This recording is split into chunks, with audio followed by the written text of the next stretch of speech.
This is you in the car. Yeah, when I'm stroking my It didn't make any sense at all. I was not following at all. You're unusual and don't fit any particular type. Oh, I think that's a compliment. I've never met a person that wears a fucking shower cap. Well, you're not black. What does that mean?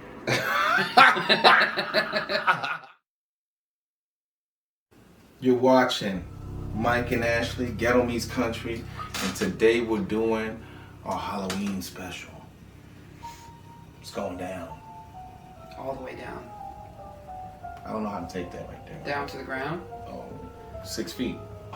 Halloween. I thought it was a spider on me. It was a ghost. Baby ghost. Baby ghost. Mm-hmm. I will, you know what, since it's a baby ghost, you know what, I can't even say now, a baby ghost. So where I'm from, South Carolina. Ooh.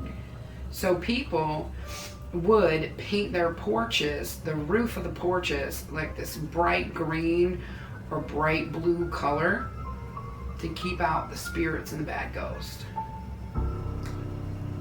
Okay.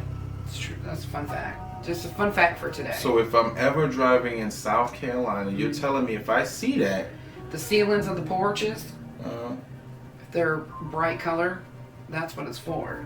It's to keep the bad spirits away. so you know what we do though? We get the sage, we go sage the whole house, we put salt around the door, whatever. You heard about that, right? The salt. I think something about saw in a movie one time. Yeah, basically it keeps like they can't pass it or something. Mm.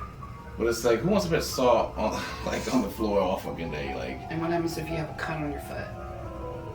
it heals it up. And probably ants would come. I was about to say that. So we have a viewer who messaged me and wanted us to talk about a certain subject. So I wrote it down. So what she said are that girls are tired of guys that don't know what they want. And she wants to know what do we think the reasons are for this? I respect a relationship, and yet these guys what are doing what I was doing back in high school. It's like, bro, you still doing this now? Like, you made it, like, it's supposed to be like a phase. But yet dudes get too selfish, and then they get too much in the ways of being like liking something or wanting it so much to where it takes control, and it's kind of like an addiction. You should be more patient about who you get with, because it works both ways, you know? I don't know what generation is watching this, but yeah, back in the day, I had to like put in work. And once you put in all that work, like, you kind of feel good what you earned, and then you appreciate it more. But you know, the sad part is that those guys that play games, and yet those guys that they'll put in work forever. And it might be just even miscommunication too. One, if the guy doesn't want the same thing that you want, either just again with the communication, like he was saying, does he not want it at all, or does he not want it right now? Because if he doesn't want it right now, maybe it's just too soon, and maybe you just need to wait.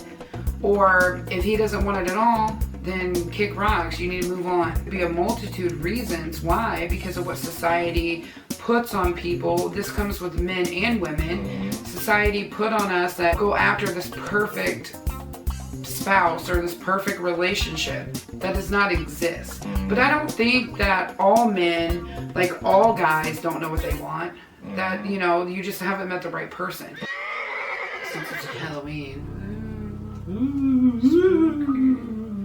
What is the scariest like experience that you've ever had? I was 17 years old, and I had a cousin and my aunt and uncle that live like, you know, in the same town. And where we're from, okay, so your house has to be up because it's a flood zone, because we lived in, you know, water marshlands, whatever, in South Carolina. You have to have your house up a certain amount of feet. I don't know, probably like 20, 30 feet, somewhere down there. It was tall. They were telling me, oh yeah, you know, our shoes get thrown around and they get lined up. They get matched up side by side. I was like this tough, like, country redneck girl, you know. And I was like, ooh, you have a shoe monster in here, ew, you know. So my uncle leaves, he goes to the grocery store. It's just me, my aunt, my cousin. And I said, all right, well, nobody can get through the windows or anything like that. So I know that. So I'm like, okay, let's get all the shoes in the house and let's throw them in the master bedroom, and I'm gonna sit guard right here by this door whole time. 20, 30 minutes go by, I still stood at the door. I opened the door, no joke, no joke, I almost shit myself. Like, every single shoe was paired up in a line, side by side. Like, I literally ran out the house crying. I was so freaking scared. I went back in the house and, like, I had a pack of Worth cigarettes. They were $1.99 a pack with taxes. $1.99 with taxes. Had them on the bar. Well, I'm sitting there. I'm right here on the bar. Bar's right here. I'm sitting right here at the bar. My aunt's over here. My cousin's over here. And then the pack of cigarettes literally lifted up. And it lifted up off the bar. I'm watching this. And it, bam, it just hits me. Yeah. It was like 5 o'clock. Mm-hmm. You would have to be at the bus stop. Like by 5:15 or 20, the bus would be popping up. Sometimes I come early. That's why you want to be out there by at least 5:10. Mm-hmm. Going across the pool from the apartments that I was living with my grandma, and I closed the gate from the pool. From the other, walk through the pool, go through the other gate, close it, and right in front of me is this big ass black dog with black eyes, like looking right at me. And I mean, it looked like a wolf. Like the hair was sticking up and everything. He's just growling at me. I'm like, I freeze up. Cause I'm still kind of like waking up. Usually, I'm still kind of halfway asleep when I'm going to the bus stop. So I see this in front of me growling, and yet I'm like, oh shit, this dog's gonna fuck me up. So I'm froze, like stiff.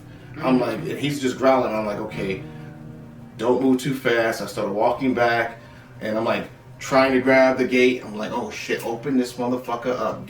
Open that up. Get there, close. I'm like, oh, and then the dog's like looking at me, still growling. The whole time I was doing it, he was like, looking right in my soul. Right in my soul. Mm-hmm. I've been through shootouts, fightings, and all that. This animal was scarier than all those. But you believe in ghosts and all that. Do you believe in witches? That's a funny story. Oh, my first ex-husband was Mexican, and he believed like in witches. They like really believe in that culture about witches. I believe it. I believe that there's witchcraft, but like if we're talking about like on the movies, like ooh, witch spell. Oh, like Sabrina the Teenage Witch and all this stuff, like what it's portrayed like on the TV. No, absolutely not. I don't believe in that. I don't believe magic like that exists. I do. Really? Yeah, black magic. That's just like the voodoo and all that. Somebody could turn you into a cat right now. A lot of cats in the neighborhood. Maybe. Strays. They say that Florida, Tampa has a lot of strays. So you think somebody could turn you into an animal? They have the, Really? Well, I don't know. You never know. Life finds a way. I do know. There's a lot of sightings in Mexico, South Carolina. South America. South America, Colombia. And these witches just going on the broom. Watch this footage. Watch this footage. Wow.